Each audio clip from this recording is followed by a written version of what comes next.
Imagine breaking the world record and still coming in third place.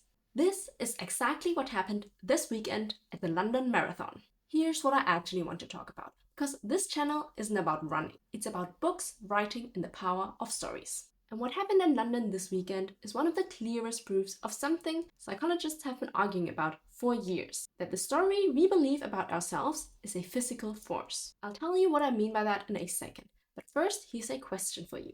If you genuinely believed something was impossible, could you do it anyway? As a writer who's obsessed with identity and what makes us who we truly are, I've spent a lot of time thinking about how stories shape reality, not just in the pages, but in the real world. Sebastian Sawe ran 42 kilometers in 1 hour, 59 minutes and 30 seconds. Kajalcha finished behind him also in under 2 hours. So both men did what was considered biologically impossible in the same race. Now you might be thinking, better training, better shoes, better nutrition. And yes, of course, that is true. Technology played a role. But here's the thing though. There's a concept in psychology called the 4-minute mile effect. Once Roger Bannister broke it in 1954, 16 other runners did it in the following year.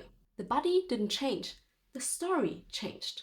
And once the story changed, the limit dissolved. Most people think our limits are discovered, but actually most of our limits are inherited, handed down to us, passed on to us by other people before we were old enough to question them. Which means the question isn't, what are you capable of? But rather, whose stories are you running inside of? That question lived inside my head for years, so it eventually became a story. Because some truths are easier to feel than to explain.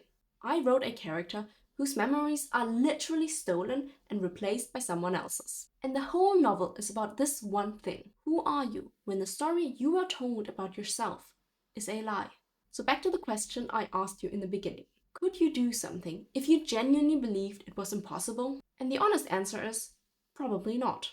But here's the reframe. The solution isn't to try harder, but rather to find the story that has been trapping you and deciding it was never yours. The most dangerous limit you'll ever face isn't physical. It's a story that you tell yourself and forgot to question.